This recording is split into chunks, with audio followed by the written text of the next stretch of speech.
Assalamualaikum warahmatullahi wabarakatuh. Sobat Rebel, Bobotoh apa kabarnya? Bertemu lagi dengan saya Indra Jaya. Di video kali ini kita akan membahas tentang jersey biru putih dan mitos juara paruh musim. Oke, mungkin banyak teman-teman generasi milenial yang udah tahu tentang hal ini, tapi mungkin buat Gen Z kita sedikit bahas, dan buat generasi milenial kita sedikit bernostalgia ya tentang mitos juara paruh musim, dan ternyata itu ada hubungannya dengan jersey biru putih biru. Artinya begini, biru baju, celana putih, dan kaos kaki biru.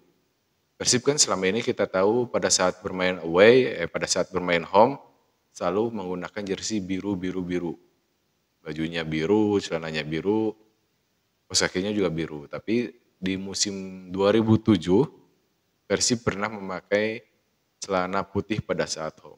Bajunya biru ya, pada saat bermain di Siliwangi, baju biru, celana putih, kaos kaki biru. Itu zamannya Zainal Arif, Nova Arianto, Tema Mursadan, waktu itu baju kipernya hitam kuning. Nah ternyata entah mitos atau apalah, tapi kita dalam pembahasan ini kita sebut mitos aja ya. Jadi pada saat Persib memakai jersey biru putih biru, secara kebetulan pernah menjadi juara paruh musim. Jadi setengah kompetisi Persib itu juaranya. Musim 2007 dengan format dua wilayah barat dan wilayah timur, Persib ada di wilayah barat, berhasil menjadi juara paruh musim. Juara paruh musim, ada di posisi pertama, dan waktu itu kebetulan PSM wilayah timur posisi pertama juga. Dan juara paruh musim wilayah barat dan timur pada saat jeda kompetisi setengah musim itu ditandingkan. Kalau musim sebelumnya 2006 ada Perang Bintang. Nah di 2007 itu ditandingkan juara paruh musim barat dan timur, akhirnya Persib tetap menjadi pemenang dan mutlak sebagai juara paruh musim dua wilayah, bukan hanya wilayah barat, karena bisa juga mengalahkan PSM yang waktu itu juara paruh musim di wilayah timur. Tapi setelah itu ada hal yang cukup mengganggu kondusivitas tim. Eka Ramdhani dipanggil timnas U23 untuk melaksanakan TC di Argentina.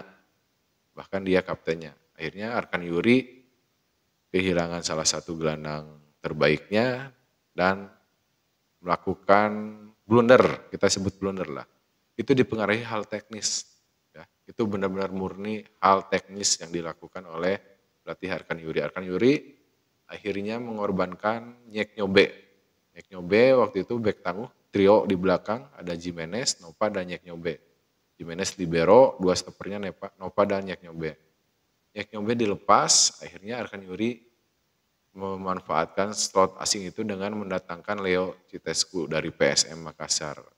Ya, sebelumnya Leo bermain di PSM Makassar. Kenapa Arkan Yuri melepas Nyek Nyobe?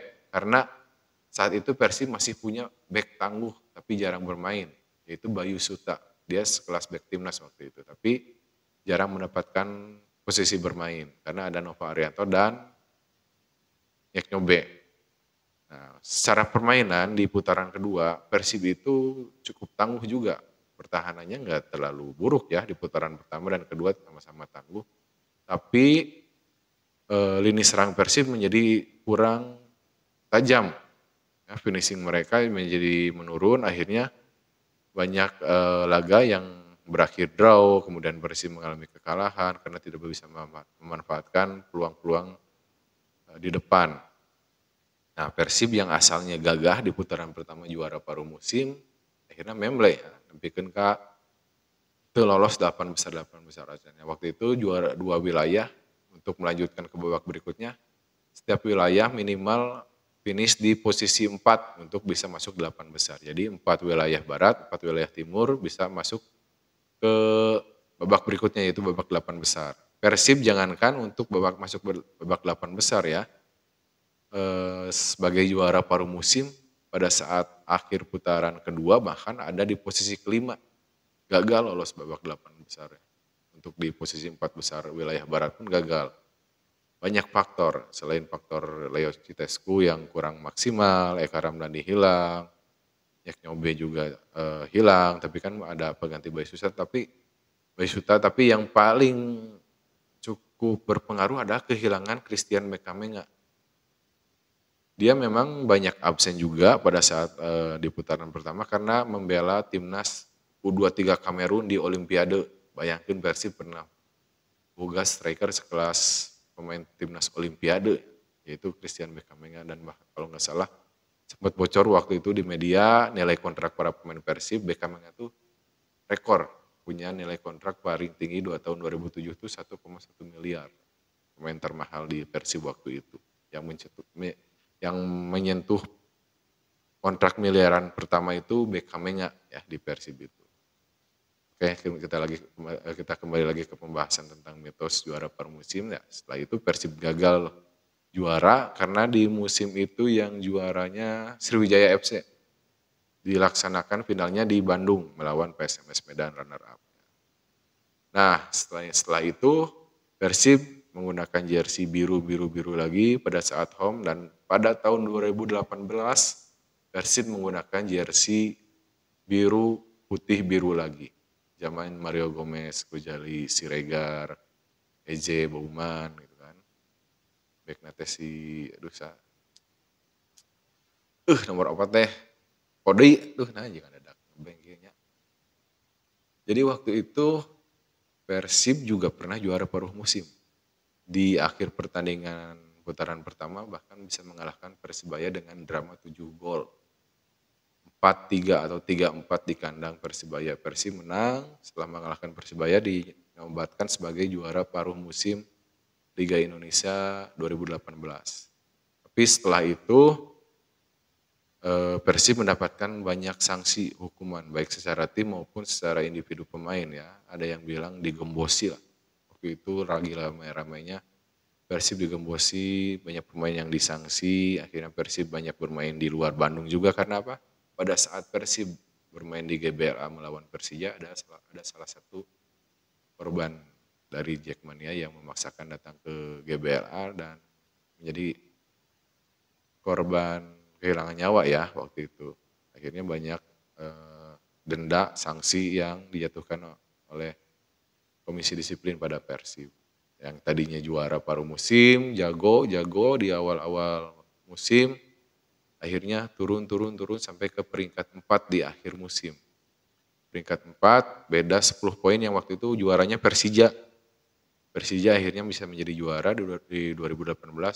Berbeda 10 poin dengan Persib yang ada di posisi keempat, dan Persib hanya berbeda 1 poin dengan yang ada di posisi ketiga kalau nggak salah PSM Makassar waktu itu. Jadi secara kebetulan dengan jersey biru putih biru di 2007 dan 2018 Persib pernah juara paruh musim, tapi setelah itu di putaran kedua merosot gagal dan gagal juara juga. Tapi ada juga yang sama. Selain gagal juara, mitos juara paruh musim, gagal juara di jersey biru putih biru itu Persib pada saat bertemu dengan Persija berhasil mencetak 3 gol ke gawang Persija. Di musim 2007 itu ikonik banget Bobotoh. Persib menang 3-0 lawan Persija di Siliwangi. Gol Eka Ramdhani masih ingat jarak jauh. Kemudian Mekamenga skor 3-0. Itu di papan skor Siliwangi itu sampai beberapa hari nggak diganti. Kalau teman-teman yang setelah pertandingan kan biasanya dicabut lagi ya, di papan skor tuh Persijanya udah hilang lagi, skornya hilang lagi. Tapi sampai ke pertandingan berikutnya, kalau nggak salah lawan Semen Padang gitu, pertandingan berikutnya tuh skor itu papan skor Persija 3-0 terus nggak dicabut sampai ke pertandingan berikutnya. Jadi buat teman-teman yang pernah lihat lewat jalan Siliwangi, kelihatan banget ya, jalan Stadion Siliwangi, kelihatan banget jalannya, area jalan eta lah. Di papan skor tuh tetap 3-0. Ikonik banget tuh momen itu. Dan di 2018 Persib juga mencetak 3 gol ke gawang Persija, tapi di Stadion GBLA, dan itu dramatis. Persib menang 3-2 di detik akhir babak kedua, yang tadinya skor 2 sama, menit-menit akhir, di detik akhir, saat itu back Persib Nomor 4 ya. Pode ya asli ieu mah teu dijieun-jieun. Sok ngeke komennya saya pohoan aya nama teuing kunaon loba teuing pikiran cenah teh. Si Bojan saha nu brewokan teh aduh teh si eta lah.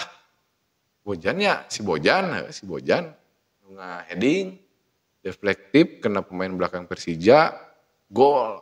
Anjir eta bener-bener meledak pisan 2-2 karena di pertandingan itu sempat ada rame-ramenya. Haji Ismet pada dorong-dorong, jeung Jupe, jeung Toncip kalau nggak salah di gawang Persib atau gawang Persija, pokoknya di salah satu gawang tim ada perseteruan, ada keributan ya. Makanya pada saat Persib bisa mencetak gol di detik akhir, yaitu gol kemenangan, apalagi benar-benar pecah. Cuman sayangnya waktu itu ada keributan, ada yang meninggal, almarhum Haringga Sirla ya. Dan kegagalan Persib waktu itu bukan disebabkan oleh faktor teknis seperti pergantian pemain yang dilakukan Arkan Yuri ya. Ini pembelajaran buat kita semua jangan sampai terulang lagi. Kegagalan Persib 2018 disebabkan oleh faktor non teknis. Persib teralus-alus ya, dengan pemain grade B katanya. Mario Gomez bisa membawa Persib ke juara paruh musim di putaran pertama. Tapi di putaran kedua Persib digembosi. Tapi di situ kita berpikir lagi, feedback, evaluasi diri. Kunaon Persib digembosi, ternyata ada kesalahan yang kita lakukan. Kenapa kita harus melakukan kekerasan pada supporter lawan? Akhirnya itu momen ya wajar Persib digembosi salah saha gitu kan. Mudah-mudahan itu nggak terulang lagi ya, pembelajaran buat kita. 2007 kita gagal karena faktor non teknis. Nah 2018 kita digagalkan oleh faktor non teknis. Jadi semoga ini bisa menjadi pembelajaran buat kita. Memang setelah itu nggak ada lagi Persib pakai jersey biru putih biru, nggak pernah lagi pakai jersey home biru putih biru, selalu pakai biru biru biru. 2014 juara biru biru biru, 2024 2025 pakai biru biru biru semuanya. Dan semoga ini bukan kutukan lah, nah kutukan mah ieu ting ya, lebay ting, dramatis ting, bukan apa ya. Pada saat Persib nanti menggunakan jersey biru putih lagi, misalnya gitu ya, buat beberapa musim ke depan, hal-hal seperti ini gagal juara dan pernah juara paruh musim gak terulang lagi ya, kahayang nama yang pakai baju biru bodas, tawa biru tetap kita berharap Persib juara. Ya jangan segala dikait-kaitkan lah gitu mitos. Ya ini mah fakta, bukan masalah mitos, tapi memang faktanya udah kejadian. Datanya ada, faktanya seperti itu. Dengan menggunakan jersey biru, putih, biru, Persib pernah juara paruh musim, benar kan? 2007, 2018, tapi setelah itu gagal juara. 2007 di peringkat ke-5, 2018 di peringkat ke-4. Oke, itu aja. Tapi kita harus belajar dari hal-hal seperti itu, baik internal tim, pelatih, manajemen maupun dari eksternal yaitu bobotoh. Ya, itu aja pembahasan kali ini. Semoga bisa menjadi edukasi dan menjadi wawasan buat kita semua. Terima kasih. Oh ya jangan lupa, terima kasih juga untuk oleh saya suka yang selalu support kegiatan kami, Persib Rebel. Mudah-mudahan bisa semakin sukses, semakin besar tokonya, dan semakin banyak orang yang suka. Seperti saya, ya. Saya suka, orang resep gitu kalau saya suka. Ya. Bobotoh pasti suka lah mau coba. Coba datang ke jalan Sukamukti di daerah Pasteur. Cobaan sekali. Oke, dedeyeun nagih aslina. Ya. Terima kasih saya suka telah support acara ini dan terima kasih Boboto yang sudah menyaksikan sampai akhir. Tolong dipotong-potong ya karena saya nggak pakai timeline waktu. Jadi usahakan tonton sampai akhir. Dan ini bisa jadi pembelajaran buat kita semua. Jangan sampai dijadikan video untuk provokasi. Saya tujuannya mendidik, mengedukasi, walaupun saya juga tetap butuh edukasi dari teman-teman. Bukan berarti menggurui ya teman-teman. Atur nuhun semuanya. Assalamualaikum warahmatullahi wabarakatuh.